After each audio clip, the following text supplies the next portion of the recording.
Okay, I'm going to Good. start. Good.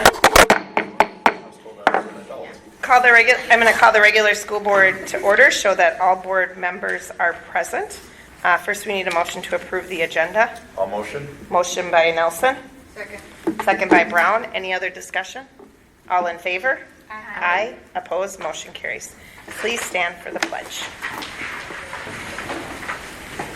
I pledge allegiance to the flag of the United States of America and to the republic for which it stands, one nation, under God, indivisible, with liberty and justice for all. I'm assuming we don't have any open forum. Okay, moving on to the consent agenda.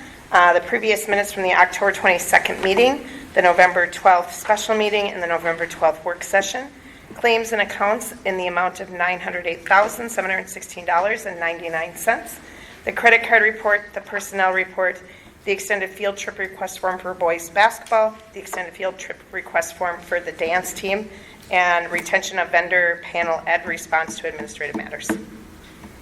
I'll make a motion to approve the consent agenda. Motion made by Shabilian, Second. second by Sixberry. Any other discussion? All in favor? Aye. Opposed? Motion carries. On to donations. I will make a motion to approve the donations. Second. Second by Sixberry. Any other discussion? All in favor? Aye. Opposed? Motion carries. On to the audit.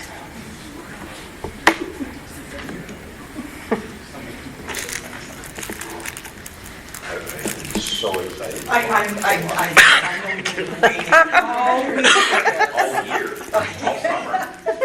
So, school board members, I'd like to introduce Caroline from Bergen KDV. She was here last few years, I think. So, presenting our annual audit, and so without further ado, I'm going to turn it over to her. Thanks for having me tonight. Yes, Caroline Stutzman, I'm the partner involved in your audits. I'd like to take a few minutes of your time to go through the results of the audit. I'm trying to see who's scrolling for me. Perfect. To try to make eye contact with you. So perfect. The main reason you ask us to work with the district is to provide an opinion on the financial statements. That opinion is housed within the independent auditor's report. Also within the independent auditor's report, both management's responsibility as well as our responsibility is outlined. Management's responsibility is for the preparation and fair presentation of the financial statements in accordance with GAAP. Really what that means is management is determining the numbers. Then our responsibility is to obtain reasonable assurance that the financial statements are free of material misstatement. That's the audit portion of things. So reasonable, not absolute. We're not checking every single transaction that happens during the year, and we'd be in their hair much longer than we already are. So we are sampling, we are inquiring, we are recalculating, we are doing all things audit to provide the opinion. The opinion we're providing is an unmodified opinion, highest level that you can receive, not a change from previous years, and meaning we do believe those financial statements are fairly stated in all material respects as of June 30th, 2025. In addition to looking at the numbers, we also conducted our audit in accordance with government auditing standards. That requires us to consider internal controls as we go through our process. So one internal control item listed there is lack of segregation of accounting duties. It's one we've talked about in the past. It's just inherently present for you with the amount of duties that overlap based on the staffing levels that you have. Not suggesting a change for you, just an awareness. And it is at that middle level finding, so that it indicates you do have mitigating controls in place that help to reduce it from that highest level. A couple other things on that one actually. We also conducted an audit in accordance with Minnesota legal compliance. So the Office of the State Auditor compiles a number of Minnesota state statutes for us to ask a lot of questions about. We didn't have any findings related to any of that. And then one final component is the federal program testing or single audit testing. That is a preliminary form. Currently, we are awaiting the compliance supplement to be issued in final form. That is the rules of all things federal program related. So until that is issued in final form, we aren't able to finalize our work. We have tested child nutrition based on the draft that they have available at this time. No findings that we've come across at this point, but again, we can't put it in final form until they provide that document. So that will come after the fact, but we're most of the way there. hoping it's just finalized as soon as that comes out. I'm just going to add to that, that we're not the only district, it's every district pretty Yeah, much in the state of that's Minnesota. across the country. Yeah, That's- yeah, across, yeah, and in fact, MDE extended the deadline to like March 31st. Yes, So yes. just because everyone's waiting on the feds. They've already said it could be into 2026, Yeah. so we just Yeah. The had to test go work's about done, it. they just can't issue a report. Right, so with that, we'll dig into the financial analysis. And we start here with the two main components that are involved in the calculation of general education aid. That is the largest funding source for you as a school district in the state of Minnesota. So the formula allowance and pupil units are those two main factors of that. Here we have the formula allowance, so showing where it's been over the last 10 years, what we know currently based on legislature, but focusing on that 2025 line and the 2% increase that was received this year. Then we look at resident ADMs, and we begin with then we look at pupil units, and we begin with your resident ADMs, which are only those students living within your district. So for 2025, resident ADMs increased by 22. And when you look at the grade levels as they're presented there, the kindergarten and secondary grade levels decreased, and then elementary and early childhood increased. Then if you apply the weighting factors that are at the top of this slide, as well as take into consideration open enrollment, you arrive at total PUN served. And this is the amount that you're paid off of from the state. So the resident line at the top of that second portion there, that follows suit with what we just looked at, only it has the weighting factors applied to it as well. So similar, seeing an increase there. The next two lines are the impact of open enrollment. So for 2024, that was a loss of 663 compared to a loss of 653 in 2025. So at the end of the day then, total PUN served increased by 24, and again, that's what you're paid off of from the state. So next we have general fund sources of revenue. In total, general fund revenues increased by just under 2%. State sources increased. A couple of things came into play here. There was the increase in formula allowance that we just touched on. There's an increase in special education, and there were a couple of new aid components that were received this year as well. Local property taxes increased with an increase in the levy, and then everything else is in the other category. And this is where your federal revenue sources are reported for this analysis. And that category, or federal revenues decreased, and that has to do, that's where all of the COVID dollars are, so it's just kind of the timing of that getting used up. Here we have expenditures per ADM served. This is a different way to look at things, but it also gives you the ability to compare to some state average information. So when we look at the general fund, 2025, we see an increase there. Really, that has to do with the increase in expenditures. They increased about 13.5%, and we'll look at some of that when we get to the next slide here. But for that's the 2025 portion. Then if you look at 2024, you have the ability to compare to some state average information again. And so here you see, as in previous years, that the district is below state average. A lot of this is, funding driven too, and needs of your students. So some of the things that can change things from one district to another as you're looking at this would be referendum, special education needs, federal dollars, compensatory aid, all of those things, and that does filter into the spending as well.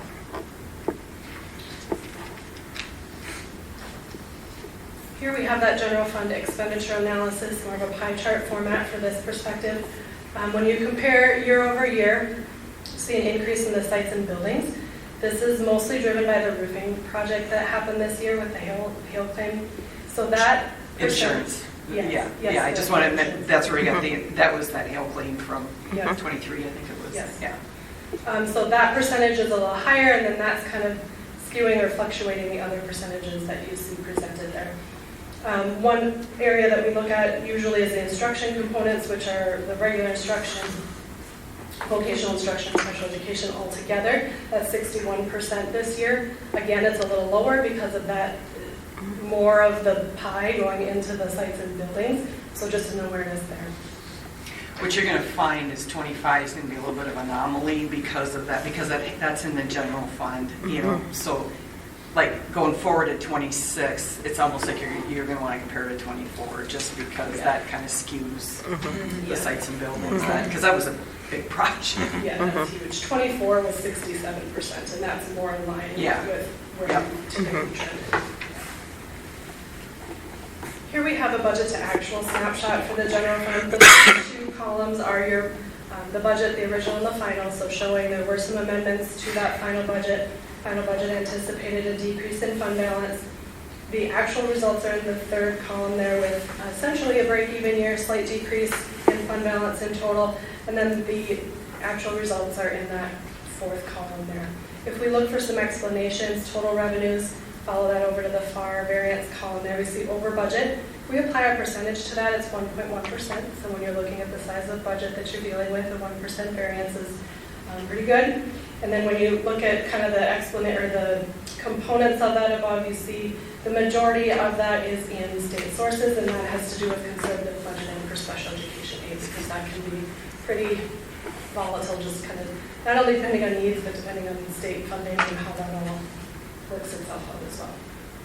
Following the chart down, expenditures we see are under budget there. Again, if we apply a percentage to that, it's 2.7%.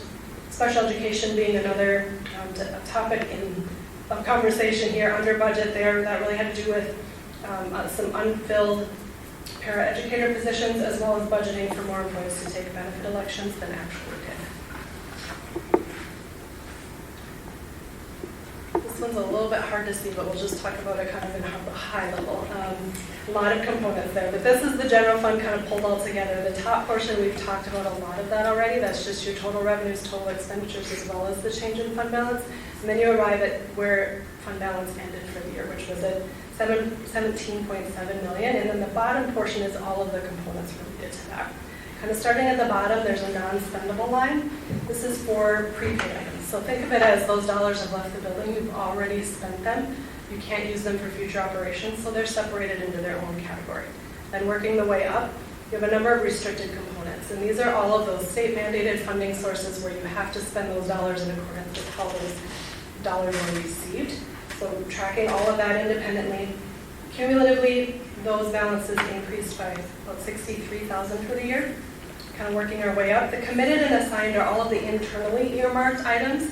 So setting dollars aside for projects or costs that you know are on the horizon for the district. So planning ahead for those things. The committed decreased by about $339,000 in total, and assigned decreased by $981,000. A large portion of that, if I remember right, was the hail portion. Yep, because we had said some money the year before. Yeah, it was down about $2 million, so Yep. that made up a huge part of it. I just Yep, couldn't that find it was- in the moment when I was trying to look for the dollar amount. Yep.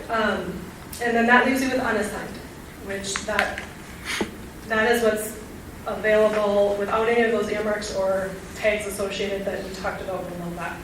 That component increased by $1.2 million.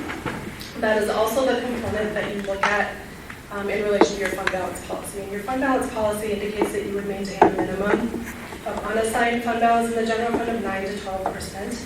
If you run the of operating expenditures, if you rerun or calculate that out, you're at 21.5% for 2020. This is yet another way to look at fund balance. It is unrestricted fund balance as a percentage of unrestricted expenditures. It's slightly different than the one I just mentioned. This is everything but restricted. So all of those assigned and committed components are included in this calculation as well, as all of the expenditures that relate to that. So it's a fairly complicated one. MDE does it for us, so we're able to use that as well as compare to some state average information here. So you see kind of where you stand in relation to the total state average for all traditional schools as well as districts of similar size. I'm seeing it then above average for the last couple of years as presented there.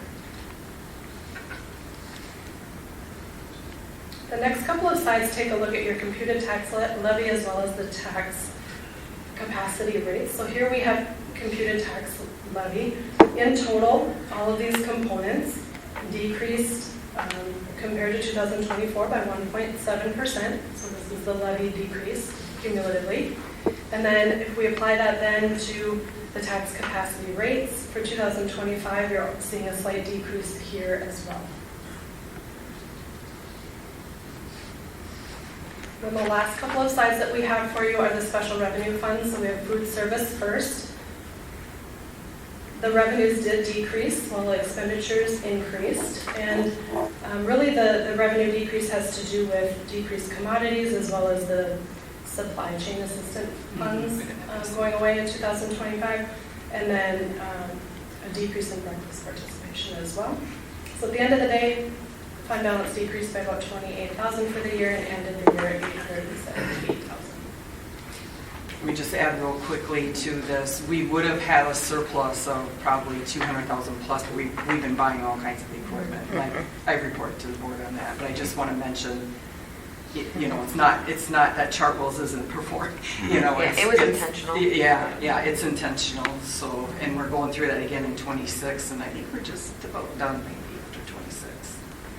That's been a pretty common thing statewide. Yeah, statewide, exactly. The last slide is Community Service Fund then. The activity here, we see increases in both revenues and expenditures. It really has to do with an increase in the Kids Club participation as well as program participation fees and activity. So on both sides of things there. And then seeing fund balance increase by around $148,000 for the year in total and ending the year at just under $1.5 million. All of the components of that are listed below. School readiness is the only one that's a little bit in that deficit. Pretty common that if there is one, we see that one just based on where the funding sources have been historically. I'm happy to take any questions anyone might have. Anyone have any questions?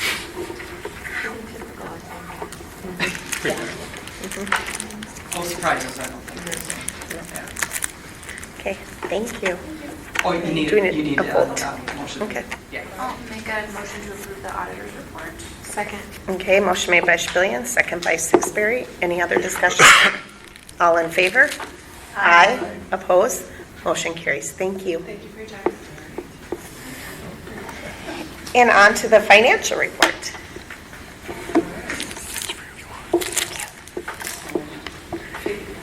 Piggyback off Caroline's report. And so we are going to roll from 24-25 to 25-26. But first we'll talk about enrollment. And so our enrollment, well, it's down. I mean, I reported that the last couple months. So it increased in October. We decreased just a couple in November to November 3rd. We did have, I did see a significant increase, not significant, but an increase in Big Lake Online. That offset decreases in other buildings.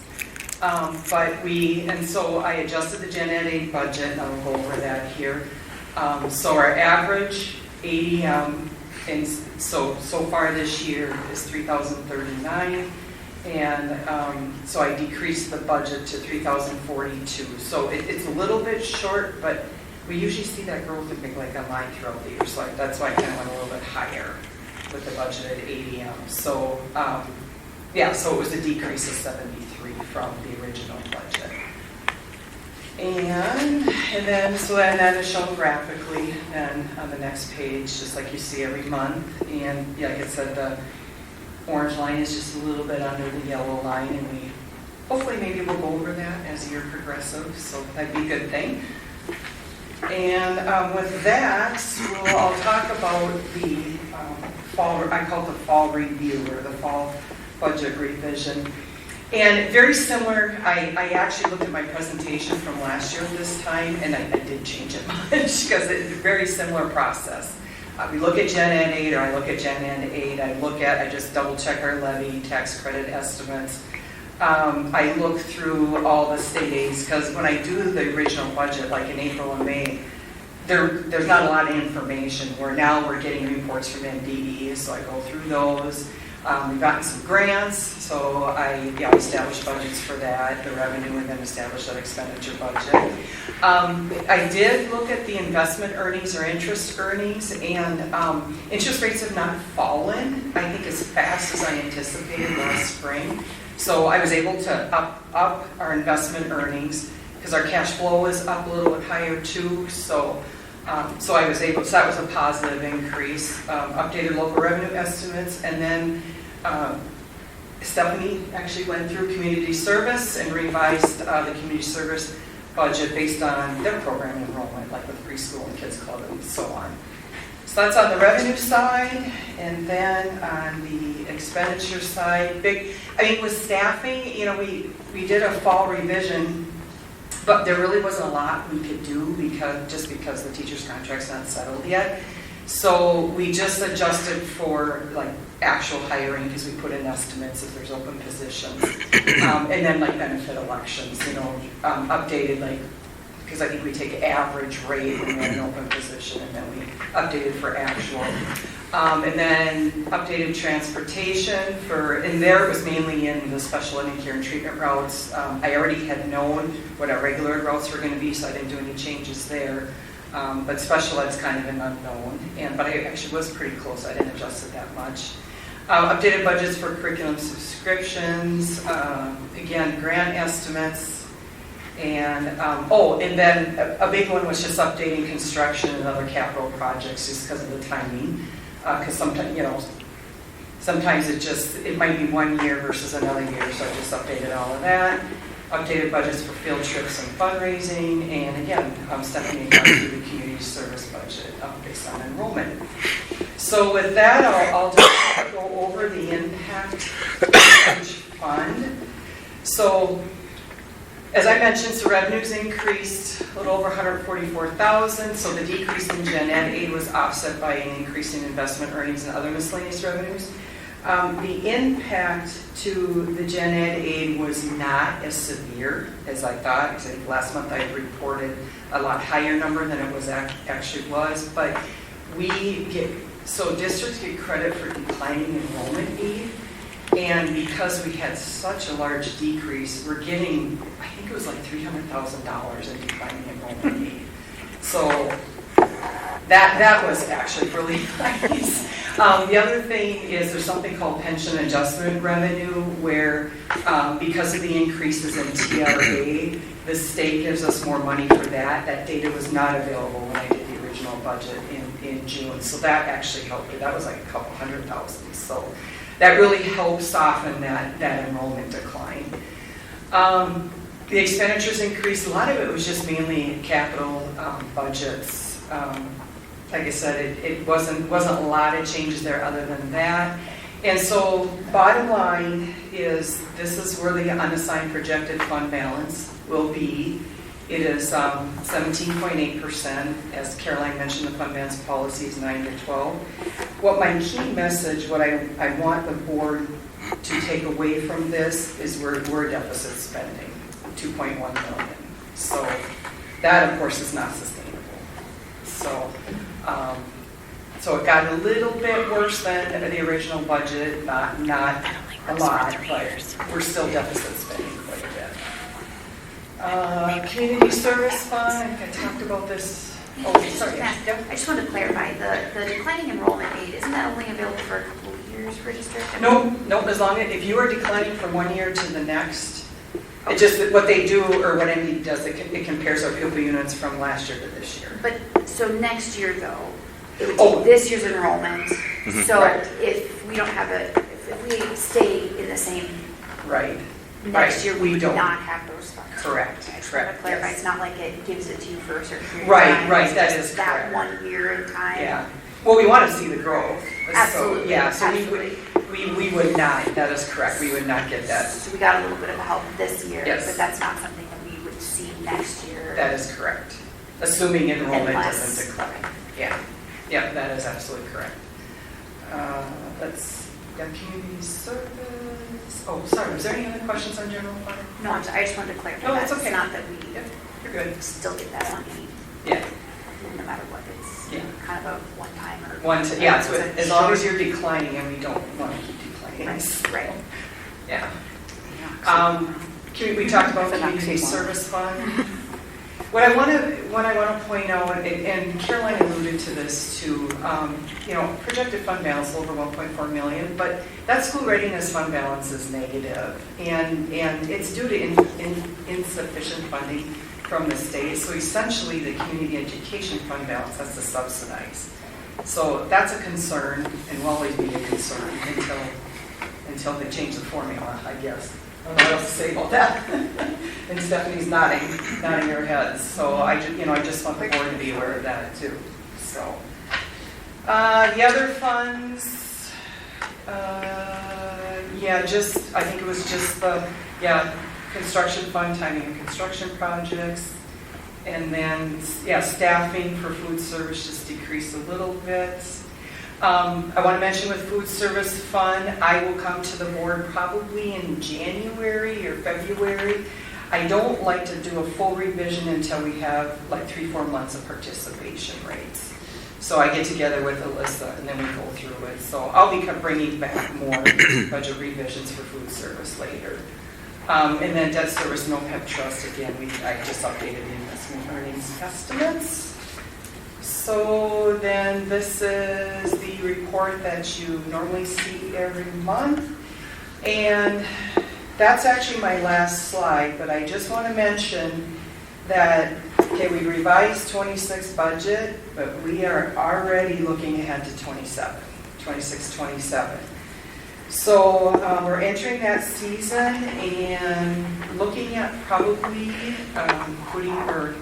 calling a finance committee meeting to start talking about 26, 27. So we're looking at probably sometime in early January, that's what we talked about. So finance committee members look for some communication from me and to try and set up a meeting as we start planning ahead for 26, 27. You might have to wait till the organizational meeting Oh, okay. in January Determine who that is. Okay. to make sure it's still the same or if it changes. Okay, all right. So, I'll write that down. Okay, that's all I have, unless there's any questions. I do have a request, Sure.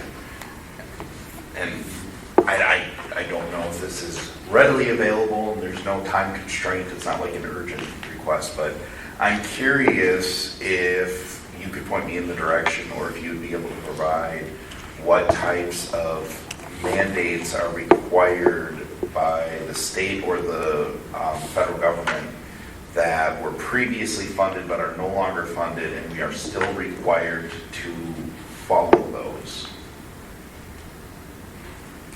so you're thinking like unemployment benefits? Yeah, things where would be at one point the yeah. state, Specialized. the state required it, they funded it, and then they took it away. I know special education has a large portion in that, and there's going to be some other mandates, but I'd be curious to know It's probably what all very- still exists, what ones are we, especially with, we're deficit spending right now, I'm kind of Yeah. curious where things are at and what's happening, so. Unemployment is the big one. I mean, because I budget almost $300,000 a year, and we have funding through 20. I'm looking at Ashley because I Just one know. more year. Yeah, Just this year. It's just this year, This right? coming year, yeah. Yeah, This summer, 26, this summer. maybe some in 27. Yeah. Like through this summer. There's a limited amount Yeah. that's available. Yeah, It depends yeah. on what And the summer we is to just- see how much is left for the second year. All districts just completed that survey. Survey, I have yeah. that done at the beginning of November, so I'll be curious what because I think we'll know more. The November forecast comes out at the end of the month, right? We might know more then about unemployment. So really what you're talking about is Yeah. unfunded mandates, just in Yeah. general. Unfunded Yeah. mandates. So I think- Any of them that we're still required to. Well, I think we can, Special ed's a big one. it's a huge one. Because the I think we federal can, Government is not, we can think about that one Yeah. from our departments and Yeah. talk about that a little bit. The one that comes to my mind right now is that there are some changes coming about that we don't know the actual impact. Starting January 1 with some relief and that kind of thing. family medical. Yep. So I mean that's kind of an unknown. So It's I don't. unknown for a lot of It's